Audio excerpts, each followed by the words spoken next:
자, 여러분들, 이제 오늘은 원시 방정식계로 가기 위한 여러 가지 과정들을 알아볼 거예요. 저번 시간까지 우리가 운동 방정식을 이제 회전하는 좌표계에 대해서, 그리고 지구에 대해서 풀어서 이제 거기서 발생하는 코리올리 폴스라든지 아니면 원심력이라든지 하는 것들을 얻었고, 그렇죠? 그래서 그 방정식을 각각의 x, y, z 방향으로 이제 스칼라 형태로 이제 분해를 하는 과정을 거쳤죠. 그렇죠? 그래서 사실은 이 분해하는 과정 중에서 굉장히 좀 복잡한 텀들이 나왔었어요. 그래서 그런 녀석들을 이제 매트릭 텀이라고 불렀는데 이제 그 부분을 진행하는 부분이 이제 역학 1에서 가장 어려운 부분이라고 생각하시면 될 것 같아요. 그래서 그 부분을 잘 넘으셨고 이제는 그 방정식을 우리가 그대로 다 쓰진 않아요. 그 방정식 그 자체가 너무 복잡하기 때문에 이제 우리가 역학을 하는 이유 중에 하나는 현상을 조금 더 단순하고 깔끔하게 보기 위한 것이 목표인데 그러다 보니까 방정식을 쓰는 거고 근데 이제 방정식 자체가 너무 복잡하면 우리가 의미 없이 많은 에너지를 소모하게 되는데 그래서 쓸데없는 텀들을 조금 버릴 거예요. 이제 그래서 이제 조금 그런 쓸데없는 텀들을 제거하고 나면 그게 이제 대기의 현상을 설명하는 어떤 기초 방정식을 얻을 수가 있는데 우리는 그 방정식을 원시 방정식이라고 개라고 해요. 그러니까 방정식이 여러 개니까 방정식 개가 되겠죠. 그렇죠? 시스템. 그래서 영어로는 그냥 실제로 그냥 직역하다시피 프리미티브 이퀘이션즈라고 불러요. 그래서 대기 현상을 다룰 때 필요한 가장 원초적인 방정식들. 그래서 그 중에 오늘 우리는 운동 방정식 세 방향 x, y, z 방향의 세 방향의 운동 방정식을 얻을 거예요. 오케이? 자, 그래서 저번 시간까지 우리가 굉장히 열심히 해서 얻은 부분은 요 방정식이에요. 그쵸? 그래서 벡터 형태로 됐던 우리의 운동 방정식을 스칼라 형태로 x, y, z 그러니까 u, v, w의 방정식으로 이제 쪼갰을 경우에 다음과 같은 방정식을 얻었었죠. 그렇죠? 그걸 유도를 했었죠. 저번 시간에. 그래서 뭐 다들 잘 따라오셨고 이제 보면은 이제 크게는 다시 한 번만 복습을 하면 이제 요거는 가속도항 그렇죠? u, v, w의 가속도항이고 이제 여기에서 전향력항이 이렇게 네 텀이 튀어나온다라고 했었죠. 그렇죠? 그래서 요거 x 방향의 운동 방정식에는 요것과 요거 그래서 v 때문에 생기는 전향력 그리고 w 때문에 생기는 전향력 그리고 여기서는 u 때문에 생기는 전향력 그리고 여기서는 또 역시 u 때문에 생기는 전향력 뭐 이런 식의 이제 네 텀의 전향력 성분이 나오고 이제 그 뒤에 어, 메트릭 텀들이 이런 식으로 조금 따라 나왔었어요. 그렇죠? 그리고 이 부분은 원래 이제 있었던 이제 실제 이제 이쪽이 가상의 이제 흰 파트라면 이쪽은 실제 존재하는 기하 경도력 그리고 이제 점성력 이런 식으로 다 붙어 있었죠. 그렇죠? 그리고 이쪽에는 이제 연직 방향에는 중력도 작용하니까 중력 그리고 중력 안에 사실은 원심력이 사실 포함되어 있었죠. 그렇죠? 우리가 지오이드라는 면으로부터 이제 원심력과 중력을 합쳐서 새로운 면을 그냥 가정해서 해수면 고도로부터 이제 그 두 힘의 직각인 방향으로 고도를 재기 시작하면 이런 식으로 중력을 하나의 값으로 원심력과 합쳐서 새롭게 정의할 수 있다라고 했었어요. 그렇죠? 자, 그 설명했었고 그래서 결국은 이제 복잡한 것들이 이제 지구가 회전하는 좌표계이기 때문에 생기는 항들이 요 항들이죠. 그렇죠? 요 항들인데 요 항들을 우리가 다 쓰지는 않을 거고 사실 학부 수준에서는 요 두 항들을 버릴 거예요. 여기서도 두 항을 버리고 이걸 버리고 요 텀에서는 요걸들을 버리고 실제로 요 항도 사실은 버릴 거예요. 그래서 결국은 사실은 우리가 이제 일반적으로 보게 되는 전향력 성분은 요 두 항뿐인 거죠. 두 항. 그래서 우리가 요 2오메가 사인 P를 F라고 그냥 쓰고 우리가 보게 되는 전향력은 마이너스 FV와 이제 플러스 FU 요 두 개를 그래서 오늘은 요 두 개를 없애는 이제 가정들에 대해서 조금 설명을 하려고 해요. 근데 뭐 그냥 무작정 너무 복잡하니 없애자 이렇게 없앨 수는 없겠죠. 그래서 거기에 대한 정당성이 좀 필요한데 이제 기본적으로는 크기와 이제 에너지의 보존과 관련된 어떤 고려들을 통해서 이제 없애게 되는데 간단히 설명을 드릴게요. 그래서 결과론적으로 얘네들이 이렇게 날아가게 될 거다라고 미리 말씀을 드리는 것일 뿐이고 일단은 이제 그 부분에 대한 것들은 좀 설명을 더 합시다. 자, 그래서 일단은 여러분들한테 그 수업 자료로 제가 프리미티브 이퀘이션의 세 가지 가정들이라는 것들을 문서로 PDF 문서로 올려드렸으니까 그 PDF 문서를 같이 참조를 하시면 좋을 것 같아요. 뭐 영어로 되어 있긴 하지만 그거만큼 깔끔하게 한 페이지에 정리된 문서가 없어서 제가 책에서 한 페이지를 발췌를 해서 이제 올려드렸으니까 참조를 하세요. 오늘 설명드릴 주요 내용이에요. 자, 그리고 일단은 요 운동 방정식들을 이제 간단하게 이제 단순화시키기 전에 어떤 텀들이 중요한 텀이고 어떤 텀들이 중요하지 않은 텀들인지를 한번 확인해 봅시다. 그렇게 해보는 가장 간단하고 편리한 방법은 각 항들의 대략적인 크기를 알아보는 거예요. 우리가 분석하고 싶은 어떤 종간 기압계를 고려를 하면 UVW, 뭐 프레셔 그레디언트, 뭐 혹은 뭐 이제 점성력 이런 텀들의 크기를 대략적으로 사실 알고 있어요. 경험적으로 우리가 계속 관측을 하니까. 그래서 그 값들을 여기다 활용을 하면 각각의 텀들이 얼마 정도의 크기를 가지는지를 대략 알 수 있어요. 근데 이게 왜 중요하냐면 예를 들면 이 텀이 10이라고 얘예요. 얘일 뿐이에요. 이 텀이 10이라고 칩시다. 크기가 10에서 왔다 갔다 해요. 예를 들어서 10에서부터 마이너스 10 사이를 막 왔다 갔다 해요. 그런데 예를 들면 이 녀석이 0.1이라고 칩시다. 그래서 범위가 커봐야 0.1이고 작으면 마이너스 0.1이에요. 그러면 과연 요 항이 요 텀이 요 값을 균형을 맞출 수 있을까? 그러기 힘들겠죠. 그렇죠? 왜냐하면 이거는 기껏해야 0.1에서 마이너스 0.1 왔다 갔다 하는데 얘가 10이 나왔을 경우에 이 값이 결국은 이 이퀄 사인이 맞아야 되는데 그 이퀄 사인이 맞추려면 요거 가지고는 안 되겠죠. 여기 어딘가에 저 10 정도의 규모에 해당하는 어떤 것이 있어야겠죠. 물론 이게 10이란 얘기는 아니에요. 좀 이따 이제 규모 분석을 하면서 전체 크기를 알게 될 텐데 예를 들면 이쪽에 10으로 왔다 갔다 하는 게 있으면 이쪽에도 균형을 맞추기가 10으로 왔다 갔다 하는 녀석이 있어야 되고 결국 가장 중요한 텀은 뭐 이 텀과 이 텀 두 개의 균형 뭐 있다. 이런 식의 스토리이겠죠. 그래서 솔직히 말씀드리면 가장 쉬운 파트가 이제 연직 운동 방정식인데 실제로 요건 실제로 규모 분석을 해보면 이 항이 10 정도의 크기를 가져요. 10 정도의 크기를 가지고 이 항도 10 정도의 크기를 가져요. 근데 여기 이제 뭐 부호는 안 붙었으니까 둘이 상쇄될 수도 있겠죠. 근데 다른 항들을 보면 요 정도 규모가 되는 항이 하나도 없어요. 그래서 연직 규모는 이 둘이 다 균형을 맞추고 이 둘만의 균형으로 상당량을 설명할 수 있어요. 이런 식으로 이제 사실 이 두 텀만을 남긴 것을 우리는 하이드로스태틱 이퀘이션이라고 하죠. 그렇죠? 하이드로스태틱 밸런스라고도 하고. 그렇죠? 요거는 배웠을 거예요. 정역학 평형. 그래서 뭐 이런 형태로 이제 중요한 텀들만을 뽑아서 걔네들만의 균형을 다시 찾는 과정을 좀 한번 해봅시다. 자, 이제 그 작업을 하려면 중요한 건 각 항들의 규모를 알아야겠죠. 그렇죠? 크기. 도대체 U는 크기 얼마인가? 그리고 이제 U를 예를 들면 이쪽에서는 T로 나눴으니까 도대체 T는 규모가 얼마인가? 여기서는 이제 앞으로는 얘를 이제 F라고 표시하기로 했죠. F. 그리고 이건 아직 안 죽였으니까 얘는 F 스타라고 표시를 할게요. 얘는 F 스타. 뭐 이 값의 크기는 대체 얼마인가?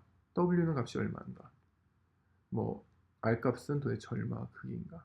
프레셔의 그레디언트니까 프레셔의 디퍼런스가 중요하겠죠. 프레셔의 절대값이 중요한 게 아니라 공간적으로 프레셔가 얼마나 바뀌는지, 그죠? 그게 중요하겠죠. 그런 것들이 얼마인가를 사실 간단히 좀 알아야 될 필요가 있겠죠. 그래서 이 부분도 제가 어, 이제 이제 설명된 문서를 하나 PDF로 올려드렸으니까 그걸 참조하시면 될 것 같아요. 그래서 간단히만 설명을 좀 드릴게요. 이제 자, 일단 이 부분은 근본적으로 경험에서 나올 수밖에 없어요. 현상, 우리가 설명하고자 하는 어떤 현상에 따라서 달라지기 때문에 우리가 어떤 현상을 타겟으로 하냐에 따라서 저 크기는 막 달라지겠죠. 그렇죠? 그래서 보면 사실 우리는 기본적으로 역학을 배우는 이유 중에 하나가 종간 현상을 설명하기 위한 데 있어요. 그래서 저기압, 고기압, 날씨, 날씨의 변화 이런 것들을 설명하기 위한 게 첫 번째 목적이기 때문에 저기압과 고기압과 관련된 일기계의 변화에 대한 이제 고찰을 하면 돼요. 크기, 뭐 속도 이런 것들을. 자, 일단 자세히 보면 크기부터 봅시다. 크기가 가장 쉬운 단위니까. 보면 그냥 850헥토파스칼 1기도예요. 한번 보여드린 적이 있었던 1기도인데 이제 저기압이 이런 식으로 성장하고 있을 때의 어떤 모습을 보여드리는 거예요. 그래서 여기가 한반도고 지금 그렇죠? 한반도 여기 있죠? 한반도 이렇게 있고 여기쯤에 이제 그 한반도의 북동쪽으로 저기압이 하나 이제 자라고 있어요. 이제 한참 성장 중인 저기압의 상태인데 이제 보시면 중요하게 여기서 보셔야 될 부분은 크기예요. 대충 여기서부터 여기 저기압 사이즈가 얼마나 되는가를 이제 대충 이제 보시면 돼요. 근데 이제 보면 요 기상청 일기도에서 요 이제 블럭이 있죠. 요 블럭 하나가 위도도 그렇고 경도도 그렇고 10도씩이에요. 10도는 대략 한 1000km 정도 돼요. 그래서 보면 한 칸 3개 정도를 차지하죠. 3개 또는 뭐 한 3개 정도를 차지한다고 보시면 되겠죠. 그렇죠? 그래서 저기압의 전형적인 규모는 수천 킬로미터 단위예요. 한 2천에서 3천 킬로미터 정도의 크기를 가져요. 그리고 뭐 저기압, 고기압을 하나의 세트로 보면 한 4천 킬로 정도라고 보통 얘기를 많이 해요. 그래서 일단 저기압의 크기, 공간 규모는 뭐 공간 규모를 L이라고 한다면 L은 대략 뭐 3,000km 뭐 이렇게 적는다보다는 크기에 대한 전반적인 규모를 보는 거기 때문에 이제 오도만 따져요. 그래서 우리는 1,000km 정도의 규모를 갖는구나라고 이제 대충 크기를 짐작할 수 있겠죠. 그래서 1,000km는 10의 6승 미터죠. 그렇죠? 그래서 우리가 보려고 하는 이 현상의 공간적인 규모는 10의 6승미터 정도의 규모를 갖는구나 라고 생각을 하시면 돼요. 자, 이제 그 다음으로 우리한테 중요한 것 중에 하나가 이제 운동방정식이니까 이제 속도의 가속도를 보는 거니까 속도의 크기를 아는 것이 중요하겠죠. 그렇죠? 속도의 변화를 보니까. 그래서 저기압이 지나갈 때, 뭐 물론 여기 지금 작게 박혀 있는 이런 플래그들로부터 이제 여기 풍속이 얼마인지를 알 수 있지만 대충 보시면 이제 뭐 풍속이 지상 근처나 뭐 한 850헥토파스칼이면 한 1.5km 정도 보던데 거기서 대략 한 10m, 20m 정도의 20m per sec, 10m per sec 정도의 크기의 속도를 가지는 것을 알 수 있어요. 그리고 뭐 상층으로 올라가서 Z가 있는 지역도 조금 세긴 해요. Z가 있는 지역은 한 40에서 50m per sec까지 나오긴 하지만 전형적으로 속도의 규모는 10m per sec나 그 배수 정도의 규모구나라는 걸 알 수가 있어요. 그래서 이제 속도의 규모를 이제 대문자 U로 표시를 할게요. 속도의 규모는 대략 종간기압계에서 10m per sec 정도 되는구나 라고 생각을 하실 수 있어요.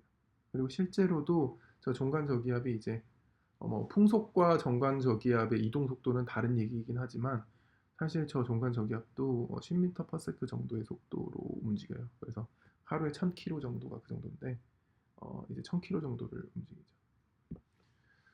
자, 그래서 속도는 10m per sec 정도의 규모를 갖는다라는 거 정도는 쉽게 우리가 경험을 통해서 알 수가 있는 거죠.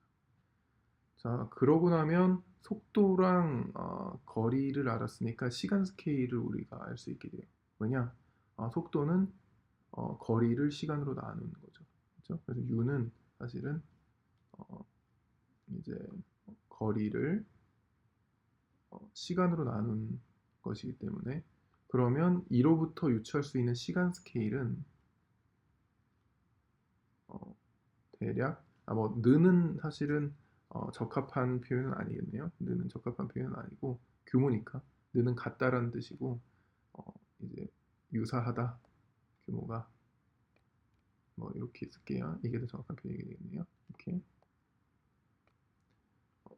속도의 이제 그 시간 규모는 이제 요게 속도니까 이거를 뭐 t하고 u하고 위치를 바꾸면 되겠죠. 그래서 어, L 나누기 U가 이제 시간의 속도, 시간의 규모겠죠. 그래서 요거를 얘로 나눠주면 10의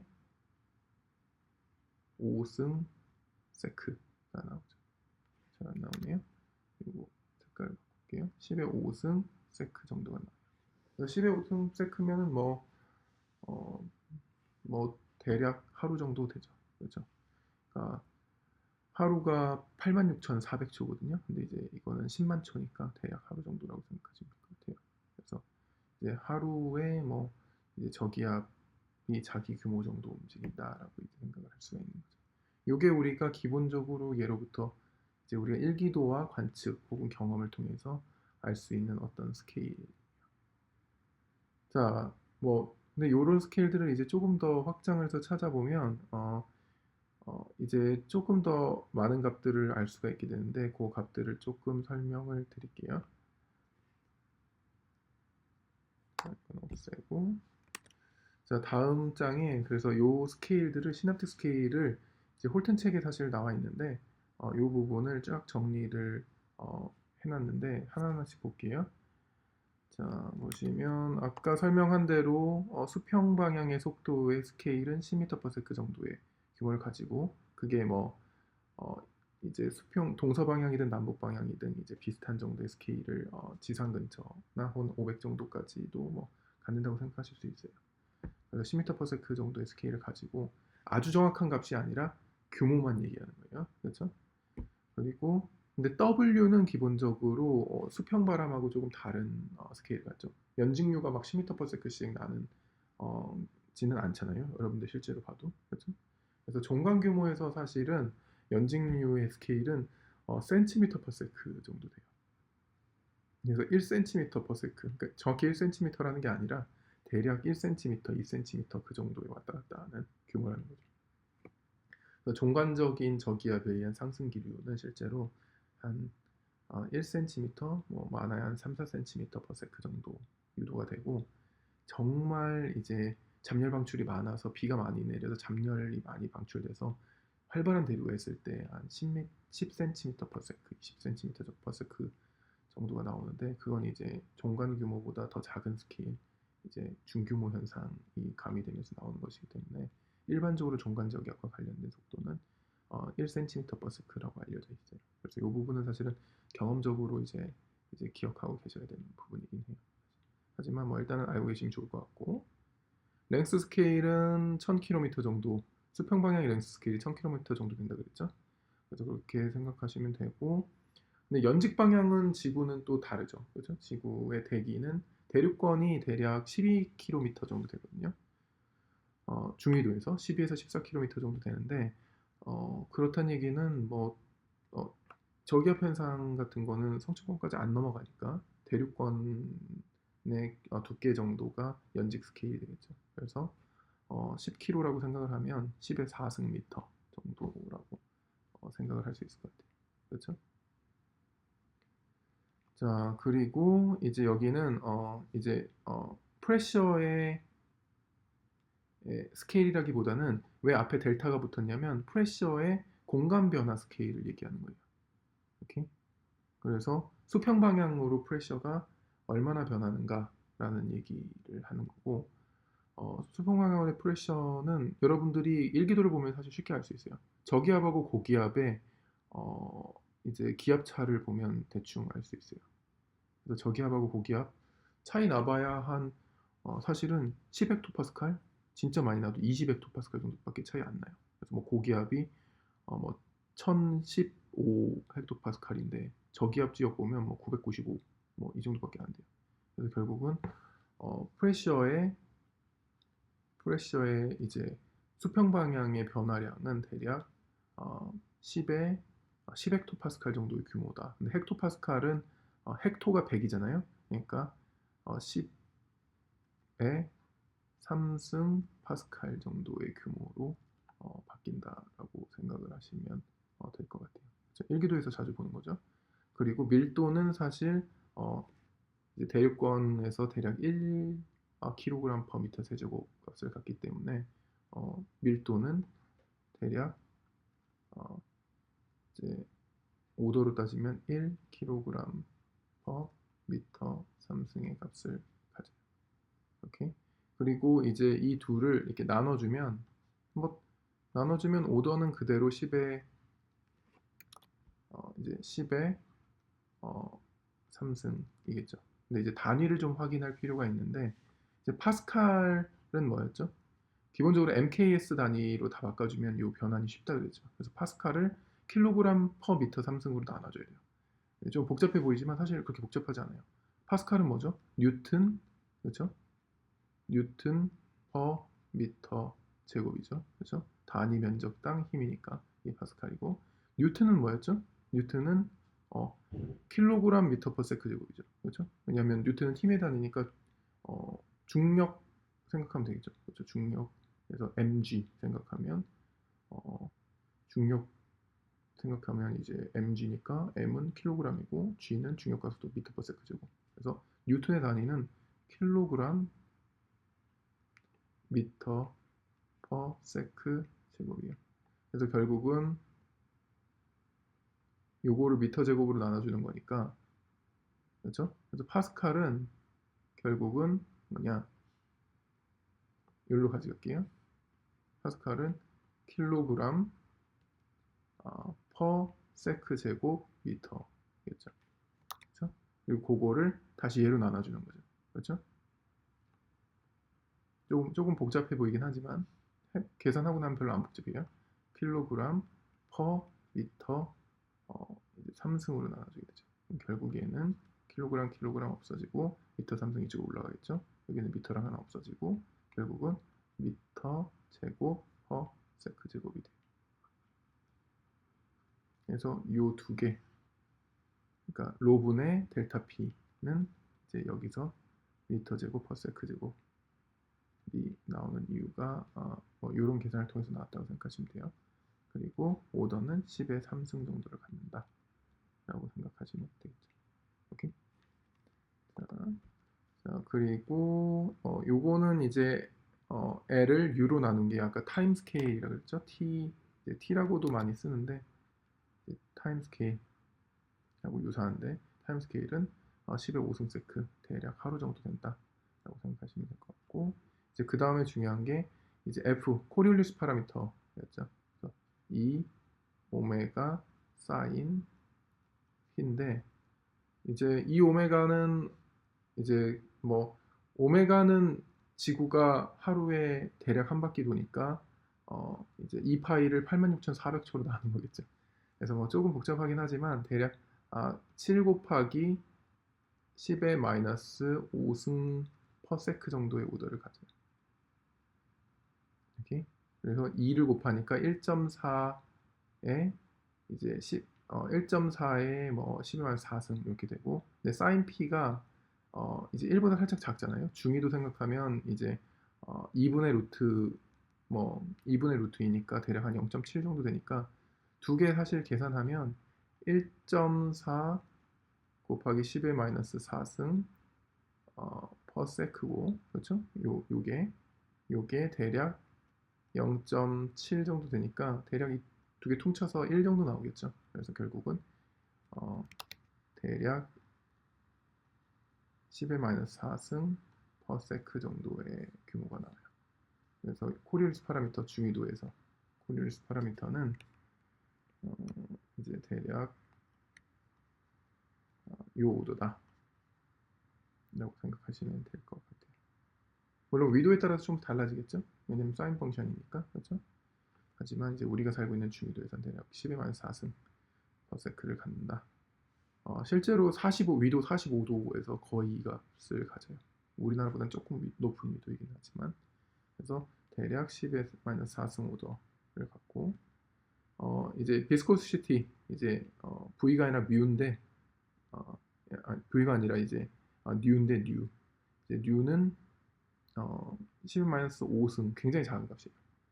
이제 몰큘러 비스코시티이기 때문에 이제 분자가 이렇게 막 랜덤하게 운동을 한다 그랬죠. 그래서 이제 랜덤한 이 운동을 통해서 이제 섞이는 이제 모멘텀이 전파되는, 혹은 이제 다른 뭔가 섞이는 그 양을 나타내는 파라미터인데, 이 몰큘러 비스코시티는 굉장히 작은 값이에요. 10에서 5승 정도를 가져요. 근데 이제 이게 몰큘러 비스코시티가 아니라 에디 비스코시티, 그러니까 막 이렇게 대기가 이렇게 막 섞이면서 생기는 어떤 비스코시티 텀으로 바뀌게 되면 값이 갑자기 확 뛰어요. 막 이제 뭐 10이 나오기도 하고 그 정도 오더로 올라가는데, 일단 당장은 그 파트를 다룰 건 아니니까 일단은 몰큘러 비스코시티만 설명을 할게요.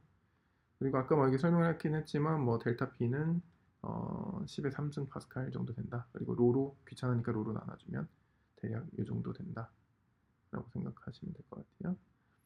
그리고 왜냐면 뭐 귀찮다라는 이유는 사실은 나중에 여러분들이 계산하게 될 게 이제 dp dx인데 앞에 로분의 1이 하나 붙어 있죠. 그래서 요거를 합쳐서 하나로 이제 설명을 하려고 요거를 이제 가져온 거고, 이제 사실은 델타 P는 뭐 10의 3승 파스칼 정도 된다. 10헥토 파스칼 정도 왔다 갔다. 그리고 전체 프레셔의 변화는 10의 5승 파스칼이죠. 왜냐면 1000헥토 파스칼이 전체 지구 대기의 대기압이잖아요. 그렇죠? 그래서 만약 여러분들이 수평 방향으로 이동할 때는 10헥토 파스칼밖에 안 바뀌지만, 연직 방향으로 움직인다고 생각합시다. 연직 방향으로 10km 올라가요. 10km 올라가면 바로 200헥토파스칼 뭐 이 정도 줄거든요. 그럼 800헥토파스칼 날라갔죠. 그래서 대략 1000헥토파스칼 근처가 왔다 갔다 해요. 연직적으로는. 그래서 그렇게 생각을 하면 15승 파스칼이 연직으로는 변하는 값이다라고 생각하시면 되겠죠. 오케이? 요게 이제 종관 규모 대기의 전형적인 스케일이라고 생각을 하시면 될 것 같아요.